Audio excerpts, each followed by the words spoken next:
Hey guys, I am live on here and I wanted to Hey guys, hold on, let me mute myself. I am live on here and I am doing a surprise live on my Facebook page in addition to my Zoom meeting that I had today. So for those of you that are joining me for the very first time who have not had the opportunity to jump on here on Thursdays during my 1 hour Q&A, I wanted to surprise you guys with this last Q&A of the month where I wanted to be able to answer your questions in regards to any motivational issues, whether it's focus, whether it's being able to stay on task, being more productive, developing good habits, routines, and such. So I wanted to take an opportunity today to do this and jump on here and actually be able to record it for y'all so that you can be able to go back and watch this for those of you that haven't had the opportunity to jump on here live with me. So before I jump, I start, I'm streaming on StreamYard here and on Zoom on my computer, so on my desktop. So don't mind me going back and forth. I wanted to be able to have this opportunity to connect with you both in this audience and just have a greater outreach, because I understand this time can feel very lonely. This time can feel very disconnected from a lot of communities. And I want to be able to support you all in your endeavors. So I wanted to be able to, so let me start recording on here before I forget, because that happens to me all the time. I'll start a live and then I'll totally forget to record. Awesome. So we are live in our last May Q&A for a coaching session, and this monthly or this weekly coaching session was created in the month of May for me to be able to give you the opportunity, for those of you who have been following me and have been either worked with me or have been interested. I'm here to simply answer your most pressing questions when it comes to your personal goals, your health goals, life goals, financial goals, marriage. Listen, everything is on the table today. So take this opportunity. Come and say hi. I'm watching on here on Facebook as well. I'm on here on webinar. So again, I'm watching both screens. So don't mind me if you're seeing my side view of my face. I am surviving in this heat. So if you guys can hear my fan, is because I have both fans going right now because it is hot in here. I am dying of heat and there's no AC. I don't have central AC, guys. So no central AC in my house. I don't got it that good. All right, so I'm admitting some people into my Zoom meeting as well. Hey, Veronica, thanks for joining me on Facebook. I saw you last week on Zoom, so this is awesome. I'm excited to have you guys on here. You have me for a whole hour. I know it's a long time, but I want to be able to be here with you guys to honestly walk you through whatever steps you need in order to,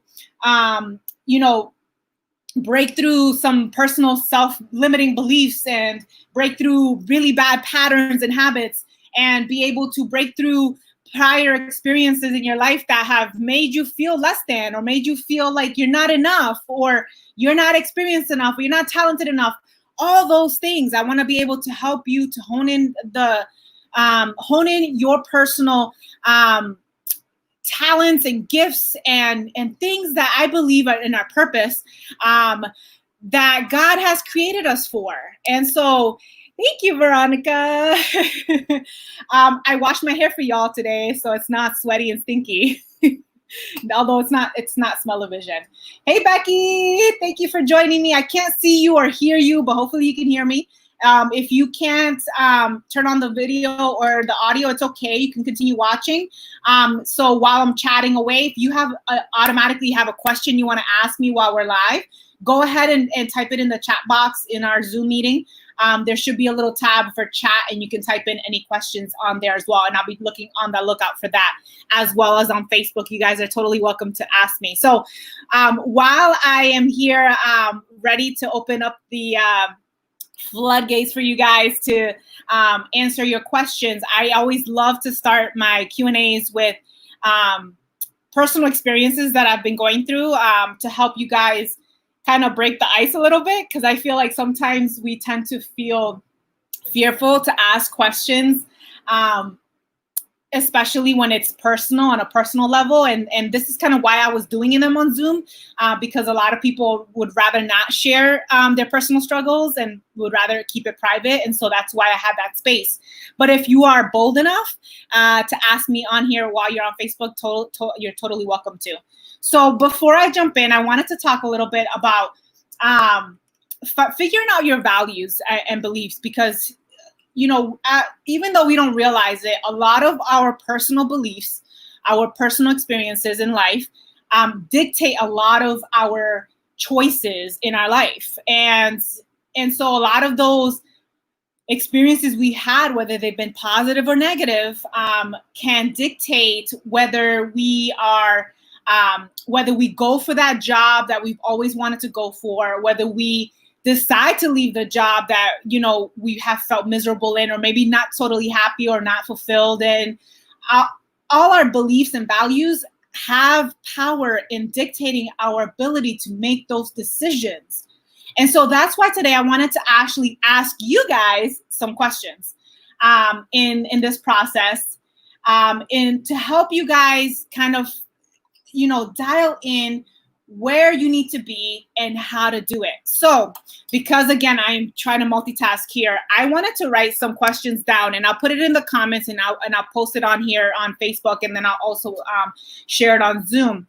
So there's a couple questions I want to ask you guys, and I want you to think about this. Hopefully you guys have some time to sit down and journal and write these questions down. But the first question I wanted to ask you guys is, when do you act the most like yourself? So when do you act the most like yourself? So this is my first question for y'all. And I'm throwing it in the chat box here in Facebook so y'all can see it. And hopefully I'll put it on here. My first question for you guys is, when do you act the most like yourself? And if you guys want, while you're watching in Zoom, you can answer in the comments in the chat box. And if you're here on live Facebook, you can answer in the comments. And I wanted to start with that first question, because I feel like many times we beat around the bush. We avoid doing the things that are hard because we feel awkward, because, well, my friends are not going to support me in that decision, or if I do this, they're going to think I'm crazy. So if you were to think about this question and answer it totally honest and without holding back, when do you act the most like yourself? I know for myself, I act the most like me when I'm home, obviously, because I have trust. I know I'm not going to be judged for my crazy hair, for no makeup on. I know I can pretty much say anything on my mind for the most part. And I know I won't be judged for making choices that not many people in the world make. So I don't drink coffee, guys. I don't drink alcohol. I don't choose to go partying on the weekends. I would rather sit and watch a documentary on improving myself. I would rather open a book and spend all weekend studying on how to become a better leader. Like, that's who I am. And I'm able to live out that person completely unapologetically, me, in my home. And yes, totally. When you're around your fiance, right? Because there's trust, there's this system built, and you're able to be your most authentic self. Now, if I were to ask that same question, where do you feel you cannot act the most like yourself? Where would that be? I know years back, one of the places that I felt I couldn't be myself was at work. I always had to put this, perfectly put together woman who's, although she's a mom, she can't bring her problems from home into her house, into her job. I had to, when I was having an emotional day, I had to suck it up, and I couldn't talk about my emotions because that's inappropriate. I had to, put a front, like, I loved everybody, and, oh, and if I overheard people gossiping, don't say anything because people are going to judge you for being a snitch. Like, I could not be myself. And that was the catapult for me in changing my life, because I was so uncomfortable being in this situation where I could not be myself, where I knew my values and beliefs. I don't believe in gossip. I don't believe in talking behind people's back. And so when I'm around women and men who talk about each other, it makes me so uncomfortable, and it makes me cringe, and it takes away my peace. And I feel like as a Christian, like, there's something good leaving my body because I'm allowing that. And so when I was put in that environment, I felt miserable, and I didn't know why. Why was I so depressed? Why was I so anxious all the time? Because I didn't have the opportunity. I didn't have the choice to be who I truly was. And especially where people were cussing around me. I'm in the military, right? And the military could be one of the places for me that is one of the most uncomfortable places to be in, because one, I don't cuss, I don't smoke, which majority of the men smoke that work around me. They live very, they talk about people they hook up all the time with. I don't believe in that, so being in that type of environment pushed me to say, what do I truly want? Who do I want to truly become? And where do I need to be in order to thrive and be that person? So I share that because so many of us are unhappy, where so many of us are living fake lives because we're trying to satisfy the other person. Thank you, Becky. So Becky says, I feel myself mostly everywhere I go, but mostly at home, although mostly I feel myself when my husband isn't criticizing me. True. And lately I've been angry a lot. So you got to, Becky, if you can, type in the comments, why have you been feeling angry a lot lately? I would like to hear a little bit more about that, because we can dig a little bit deeper there. So why are you feeling angry? And I would love to hear about that so we can talk about it. This is the whole point, right, for our life. Hey, Crucecita, how are you? Nice to see you. So we're talking about authenticity. We're talking about when do you act the most like yourself, right? And if you are able to live out that way, that is the most glorious way to live. Honestly, like, how many of y'all can agree that you would, ideally in a perfect world, you would live as you are, wholeheartedly, Christian, non-Christian, gay, black, white, Asian, Hispanic, ghetto, like, you would want to live how you really are. How many of y'all, like, or whatever, your background is.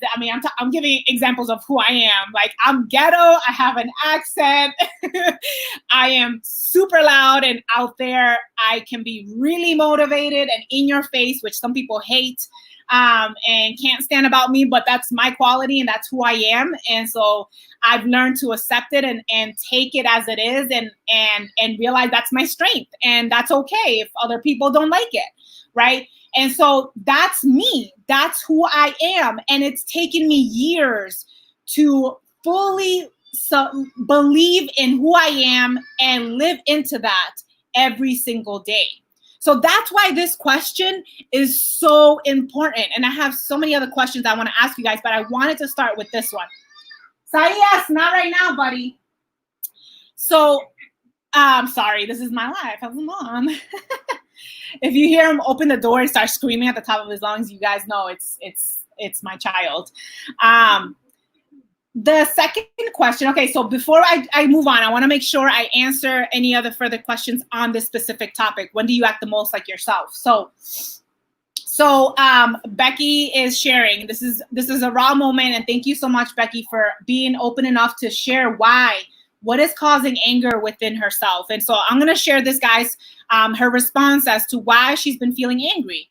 And so Becky says, I feel I'm the only one doing everything inside and outside the home and getting very little help from my two guys. So I'm imagining your spouse and your child, that I go out the way to do things for and love with all my heart. I'm extremely overwhelmed. Oh my gosh, Becky, you are absolutely not alone in this scenario, because let me tell you, I've heard this exact story for multiple women, from multiple wives, from multiple mothers, that they are angry, they're exhausted, they're overwhelmed because they're not getting the help they need.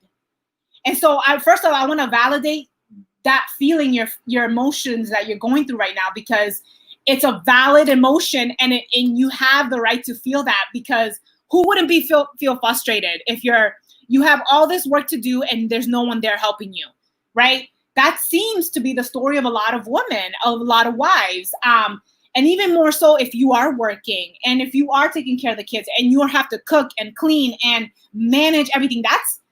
That's not right, right? There's something wrong there. And that's why, again, this question is so critical. When do you act the most like yourself?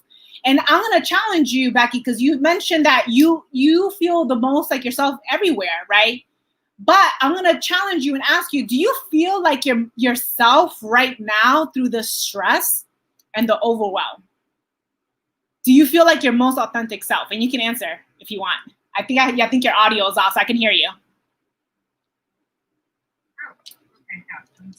Let me put the audio up a little bit. Is it on? Yep, you're on. I can hear you. Oh, okay. I wasn't sure. I thought I had to tap a button. Sorry. That's okay. So yeah, the question was, do you feel like you act like the most like yourself when you're angry and frustrated and overwhelmed? Do you feel like that's really your authentic self? Not really when I'm angry and upset, because that's not the kind of person that I am. I'm a very loving, kind, caring person. Yep.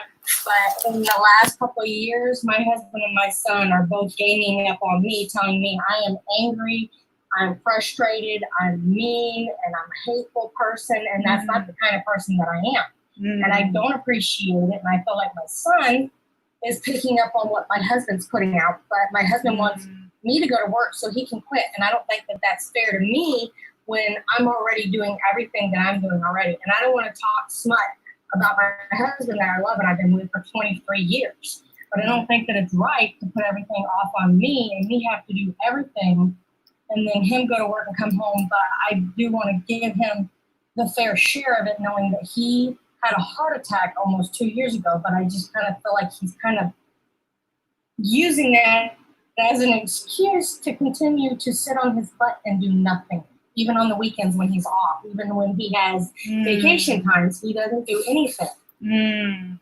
Yeah, that is frustrating. I would totally be in the same shoes as you right now if that was happening to me. And I can totally relate. I've been there where I was trying to do it all. And it's very hard because when there's health involved, right? There's a lot of women, whether it is their spouse or whether it's themselves or whether it's a child, a disabled child, a lot of the weight still falls on us because we are the main caregivers, right? And so how do we overcome that phase of anger and frustration? Because, that's not a healthy place to be either, right? I know for me, that was the catalyst for me to change. Because my husband was bold enough to tell me, I hate coming home to you because you're always angry. And it sounds like your husband and your child are saying that to you, right? And that's a sign. Like, I want you to take that as a sign. Like, when your spouse and your children or friends or somebody around you is telling you, you know what? You don't seem very happy these days. Like, you're always angry and you're holding on to this. Like, that's a sign. Like, something's not right. And obviously, what's causing it, some of what's causing it. But the other part is that we have to dig a little bit deeper is like, what do you need to communicate in order to overcome this hurdle, right? So Yeah. This is where it gets really tricky, because and as some of you guys who are watching on Facebook, you can totally, respond and tell me, have you been in this situation? Are you currently going through the situation as well? I can tell you that in this week, I've talked to 2 women who are in the same situation, literally. Mm-hmm. And so I can tell you that, number one, yesterday I went on live real quick to talk about marriage, because number one, we need to communicate our needs, right? We have to put our part in first. So we have to say, okay, listen, this is what's going on. This is why I'm feeling like this. And I really need help. I cannot do this alone. That's number one. Step one is communicate what we are unhappy with, right? Number two, though, is this is the part where is the hardest, where we tend to sometimes kind of force the other person in the relationship to make up the difference. And this is where the frustration can grow, is where we feel like, well, now I expect you to do something, and what if they don't? What if they decide, like, you know what, I'm not gonna choose to help you, or that's not my place to help you, or I'm too sick, or I'm disabled, right? So they use those things as excuses.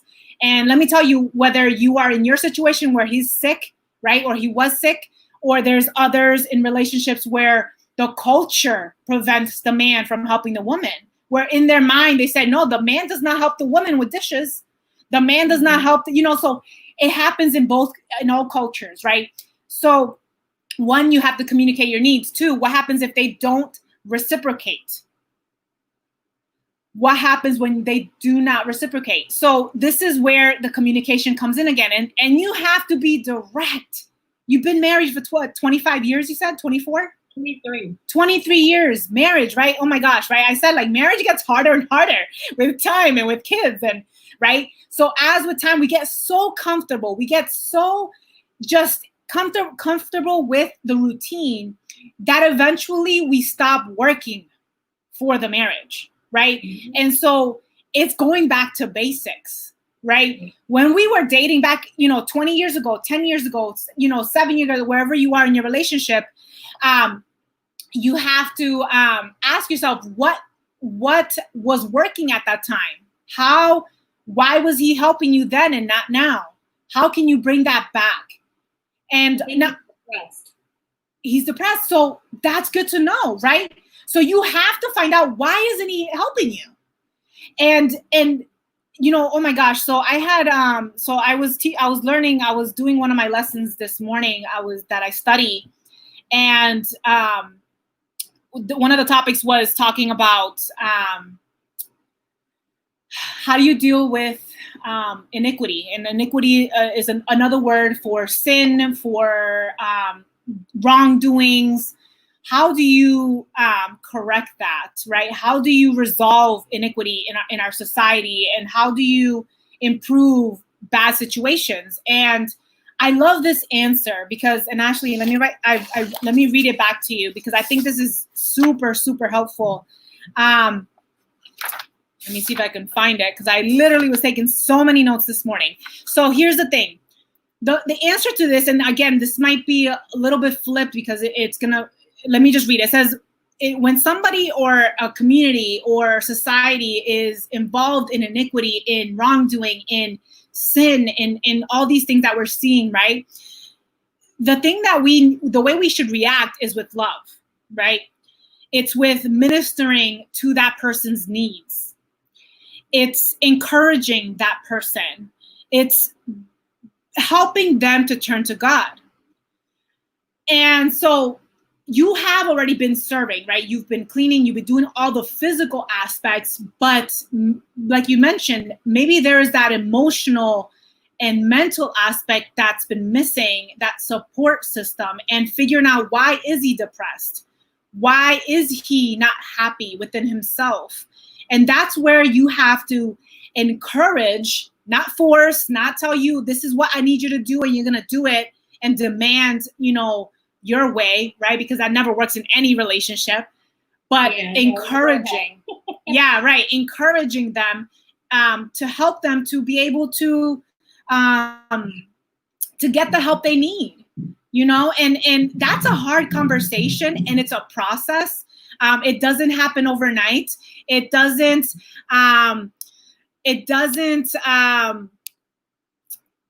it takes time for you to be able to create the relationship and the ability for that person to communicate really what's going on and why. So that's why it's really important to allow someone like your spouse to get the professional help, get the support they need. And I know there's a lot of women who have told me that their husband, their spouse doesn't want to do marriage therapy or doesn't want to do couples therapy. And it's really hard to encourage somebody who doesn't want to do it. So that's where you have to love. You minister to them in a spiritual way, and you encourage them and help them to be able to guide them. And this is where I feel like, and I know this is a spiritual talk, but, as a believer, as a Christian, I believe like God heals.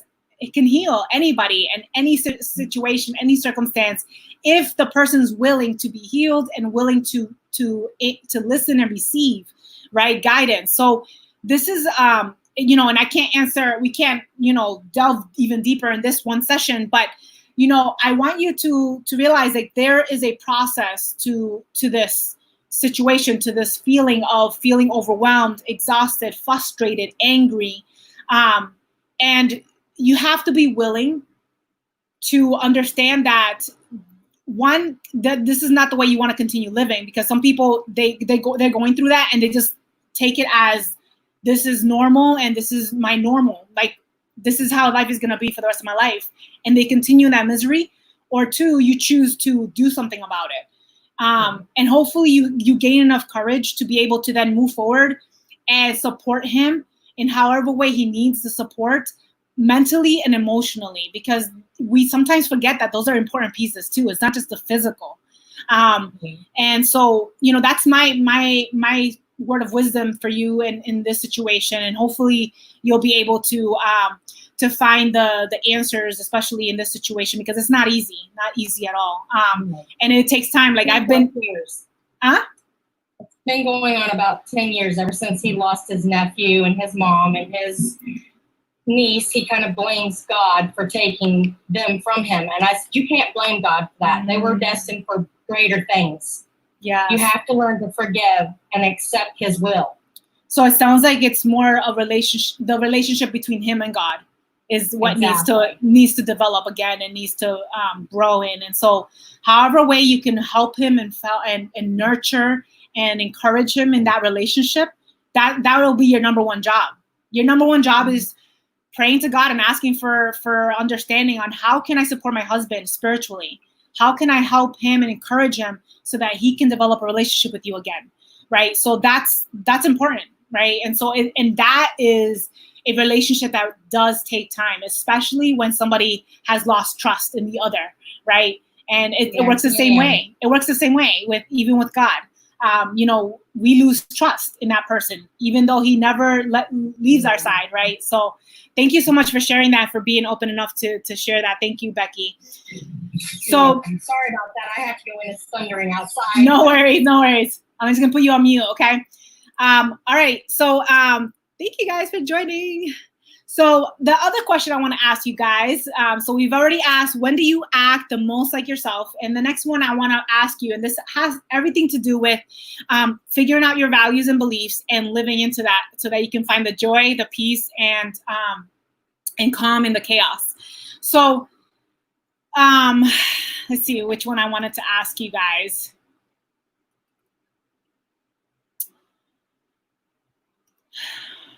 So the next question I wanted to ask you, and this has to do with experiences, okay?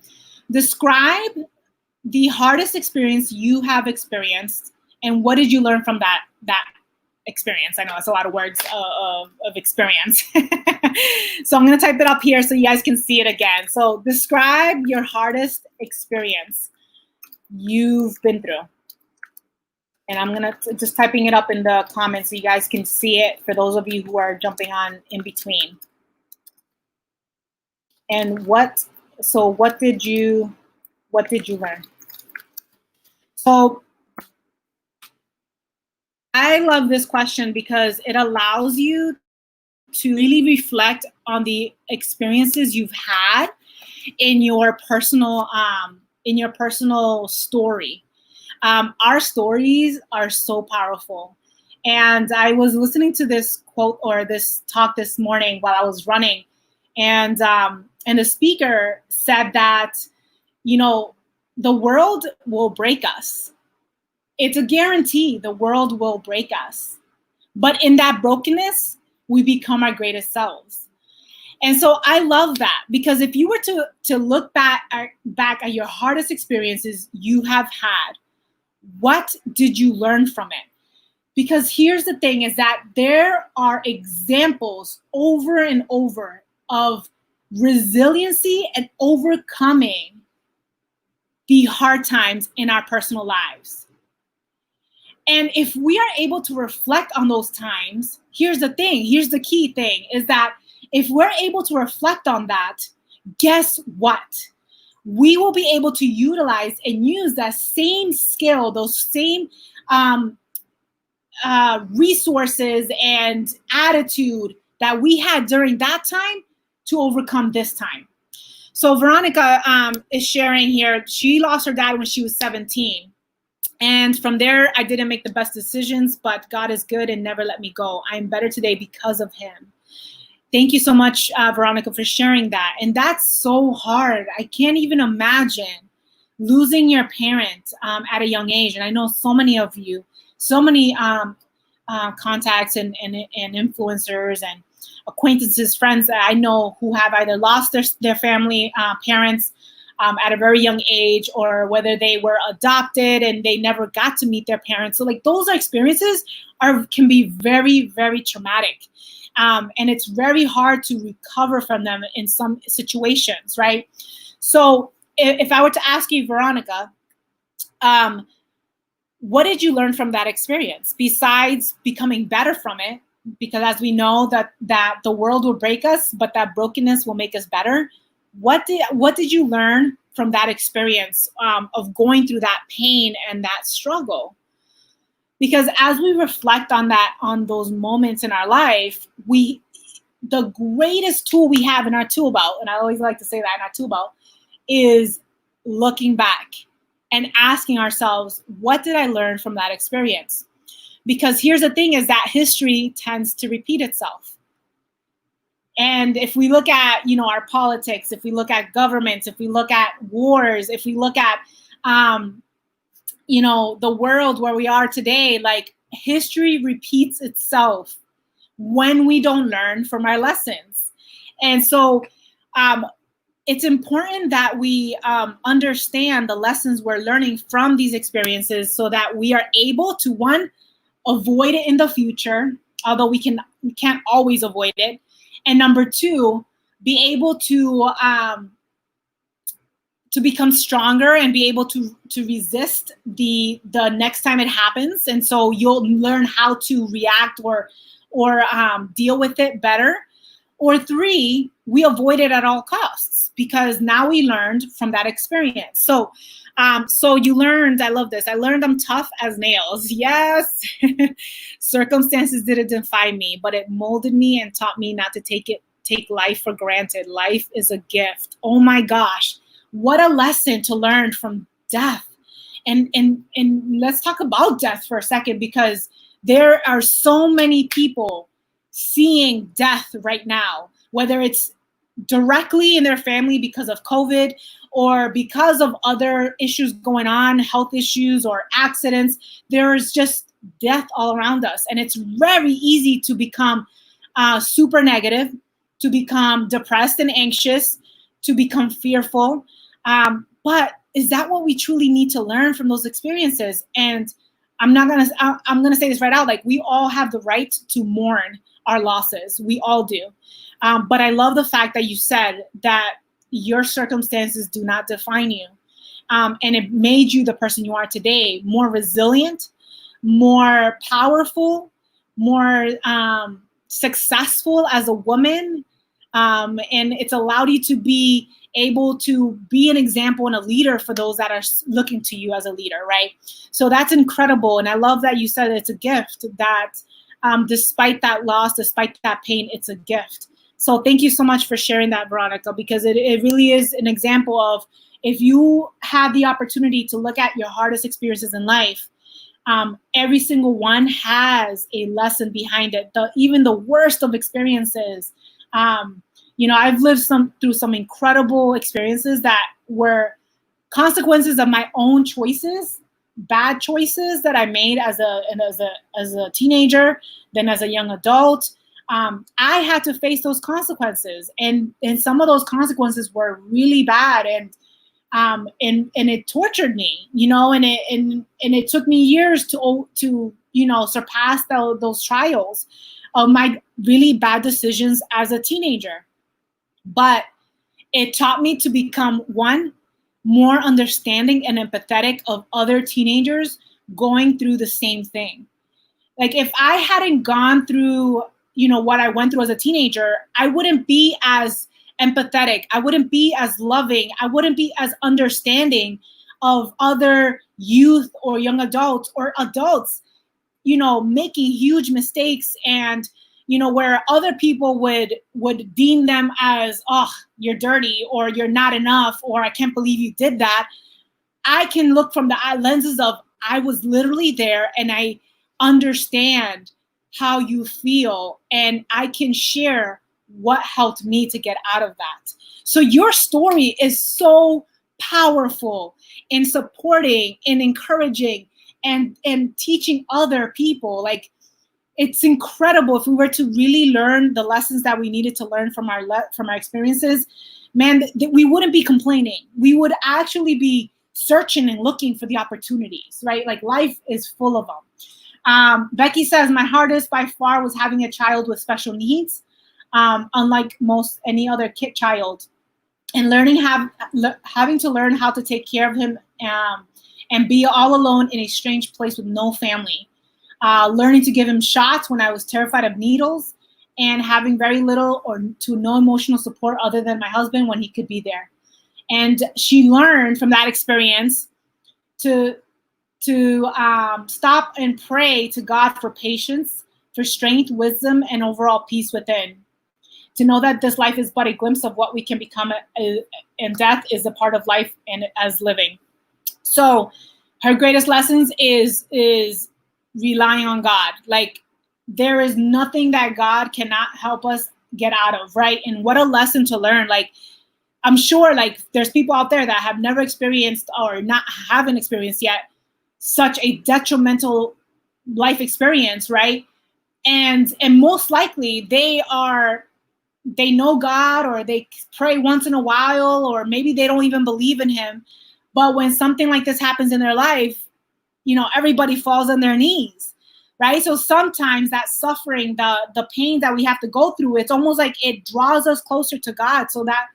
And it's crazy to say that, but the suffering and the pains that we go through is just an opportunity for us to be like, well, I guess I'm not that powerful. I guess I'm not that untouchable. And maybe I really am relying on God, and I have to humble myself. Like, that's a huge lesson for me that I've learned over the years, is I need to humble myself. I am no better than anyone else. I am not more talented or more experienced. Like, I just have my story, and my job is just to simply share it. And as I do that, other people will be able to be blessed in the way that they need to be blessed. And that for me is more powerful than the experiences I went through. And so I guess, I would say, like, I don't know, I would make different decisions now, but I would also say that I wouldn't change what's happened in the past, because I would not be the person that I am today. And so, whether you are a mom of a disabled child, or a child with special needs, whether you're a woman who's lost their family, it's super important to understand that nothing is lost. Like, no experience we go through is pointless. There is purpose in everything we go through. Okay, Wanda, I'm going to share what you wrote up. I'm going to read it first, and then I'll share it on the screen. So it says, Wanda sharing that dealing with my dad, who has mental illness and substance abuse, it has made me the person I am today. I am stronger today because of my upbringing surrounded by these circumstances. I view it as an experience that is invaluable to me, one I very much appreciate. It taught me empathy and appreciation for small progress. Oh my gosh, girl, I need to write that down. Wow. That's incredible, Wanda. Thank you so much for sharing that. And I can't even imagine, like, I'm getting teary-eyed because I understand a little bit the pain and the struggle that there is when you have a family member who has either mental illness. My grandmother had dementia, and I grew up with my grandmother. Like I went to her home every single summer in Puerto Rico. And so I was close to my grandmother, and to see her lose her ability to think and to take care of herself, like, that's so painful. And I can't even imagine substance abuse, you know? But I'm so glad you shared that. It made you stronger, and it made you realize appreciation for the smallest things. Isn't that incredible? Like, you know, gratitude is the healing tool for everything. If we were able to show greater gratitude for everything, like, we will find joy in any circumstance. Doesn't matter if our house burned down. Doesn't matter if a family member dies. Like, all those moments, there's something to be appreciative of.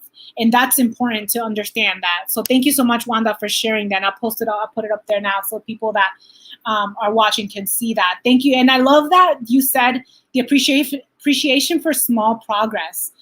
So many of us are so hungry on immediate gratification. I need it now. I want it now. And if I don't get it, then it's nothing. Like, it's not worth the effort. But I want to tell you guys, like, it doesn't matter how small the win is. It's an incredible gift. Small progress is progress. And I can totally relate to that. Yes, Wanda. Thank you so much for being open and sharing such a vulnerable experience. And Becky says she can totally relate. Thank you so much. So the last question I want to ask you guys, and again, you guys are totally welcome to ask me questions. I wanted to just open it up for me to have you guys something to talk about. But if you guys have a question while I'm on here, we have 15 minutes or so left. So right away, please. I would love to hear your questions too. Okay, so I wanted to ask one more question. And this one is by far my favorite. And let me type it up right now. So what are the biggest distractions in your life? So this one's interesting because I know some of y'all don't have to worry so much about distractions as you did in the past because we're in quarantine, right? Well, I hope some of you guys are in quarantine. I know a lot of people have been going to the beach already. But I know that prior to this quarantine, one of the biggest complaints I got from women is there's so many distractions in my life. I don't have time for myself. I don't have the opportunity to take care of myself. I don't have time for this and this and that. And I feel like the biggest reason why that's the case is because of distractions. So let's just put it out there though, like even in quarantine, even if we're home, I don't know, 20 hours out of the day and, you'll probably be sleeping at least 8, but let's say that you're home, like what distractions are there at home that may be distracting you from your purpose, from your ability to move forward? So if you guys can think about that right now real quick, what are the biggest distractions in your life right now, even in quarantine? I know many of you guys have been able to say bye to sports, and I know that's kind of sad. I know a lot of people don't have to be at certain meetings anymore, but what are your distractions right now? Because guess what?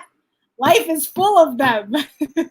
And distractions are exactly that. They distract you from your purpose, from where you need to be, what actions you need to take.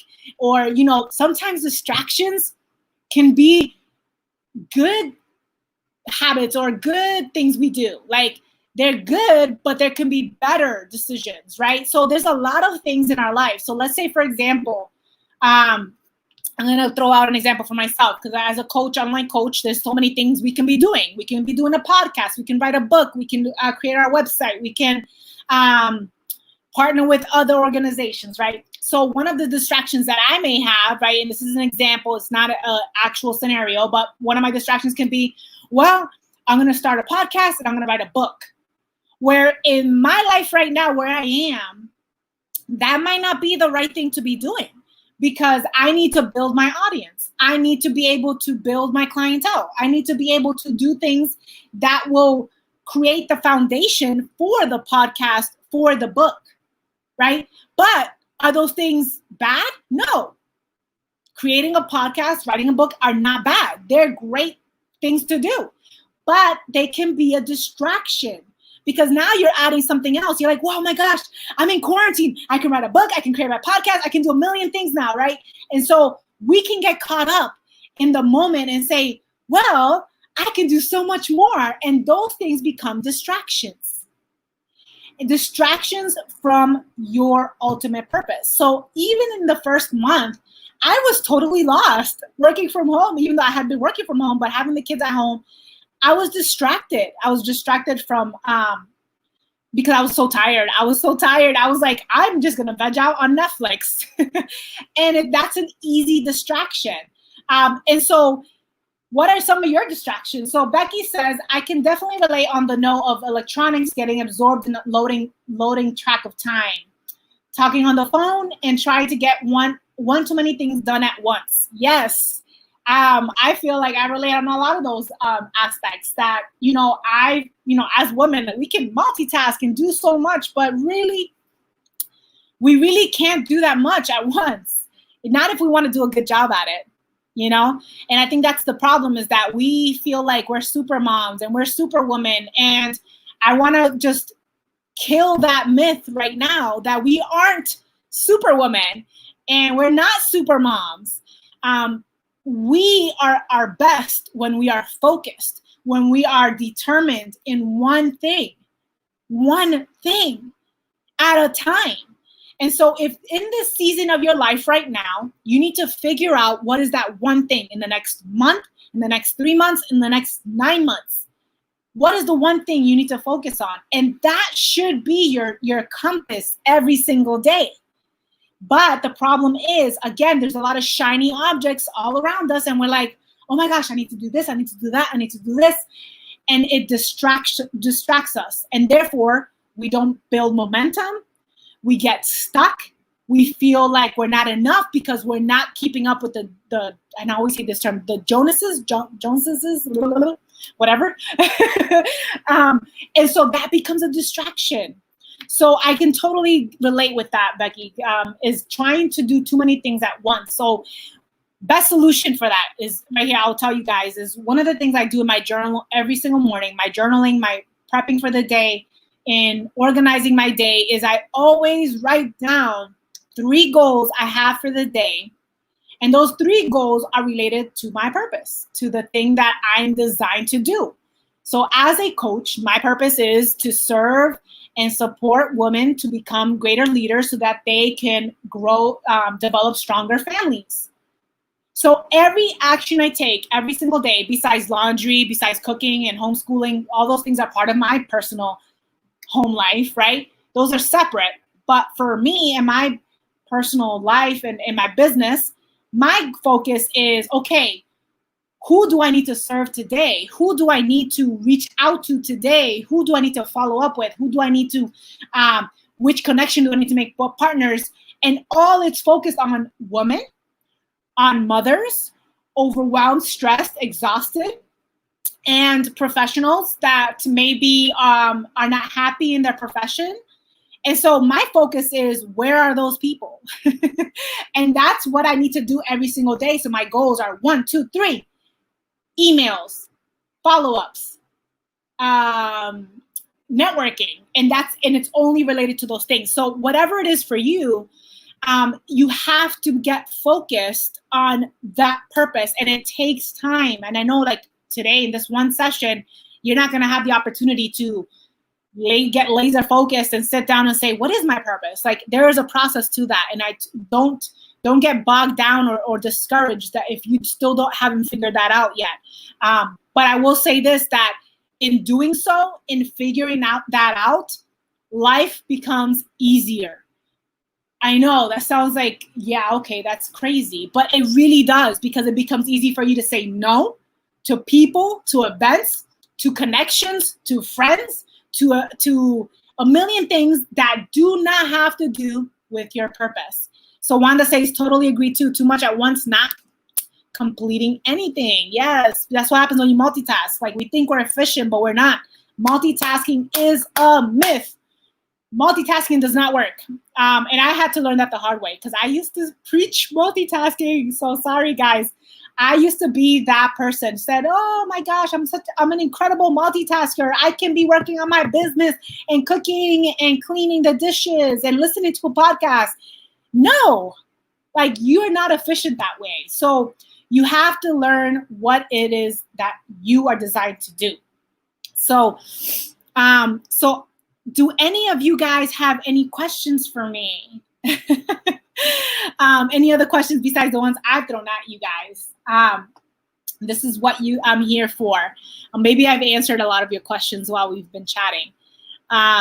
So I want to be able to, if you guys are typing right now, wait a second. But in the meantime, I wanted to just say, this is our last live Q&A for month of May. But my goal is to do this once a month, so that I provide you a platform to come into a community with other like-minded women like us, who are desiring to figure out their purpose, figuring out how to take the steps to get there, and how to align themselves. So taking the actions, what do I need to do to align myself with that purpose? It's a process, guys. It's not an overnight thing. There is no such thing as an overnight success. That is a lie. And it's taken me 6 years to get to where I am mentally, physically, spiritually. It's taken me a lot of internal personal work. And I want to teach you kind of like those same skills and tactics and strategies that I've learned over the years, so that you can also do the same. So if you guys are interested, get on my email list. And I'll put it on here after the live, because I totally forgot to copy and paste the link.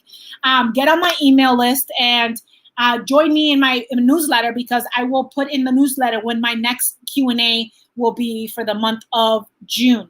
So you guys, this is an opportunity for you guys, for me to connect and help you and support you, and also be surrounded by people like you who are aspiring for more, who are not willing to settle, who are not willing to, be another status quo, mediocre, who actually wants to aim for the stars and hope to land on the moon, right? So if you are interested, you can message me personally. Well, my computer is always funky.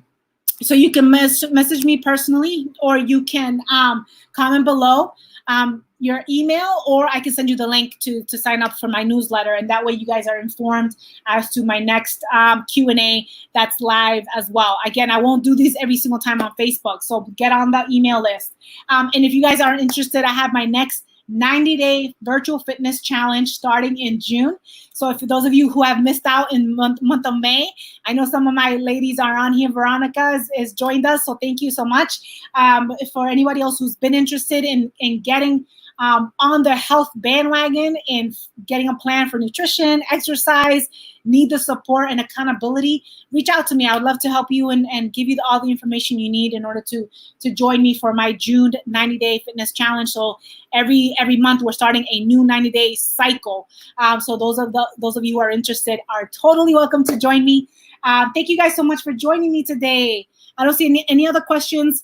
And if you guys have any other questions after the fact, don't be afraid to message me, guys. I'm an open book. I'm here to serve you. Like I said, my purpose every day is to show up for you, to help you live out your purpose, so that you become that leader, so that your families become stronger, more united. And lastly, of course, draw closer to God as you guys draw closer to each other. Thank you guys so much for joining me today. I appreciate you. I love you. And I cannot wait to see you in our next session. And invite your friends and family, guys. It's a free Q&A every single month. Thank you so much. And thank you, Wanda. Thank you, Veronica. Thank you guys for participating. Thank you, Becky, for being open enough to share your personal struggles and questions and comments. And I appreciate you guys for being so open. Thank you. I'll see you guys soon. Bye, Becky.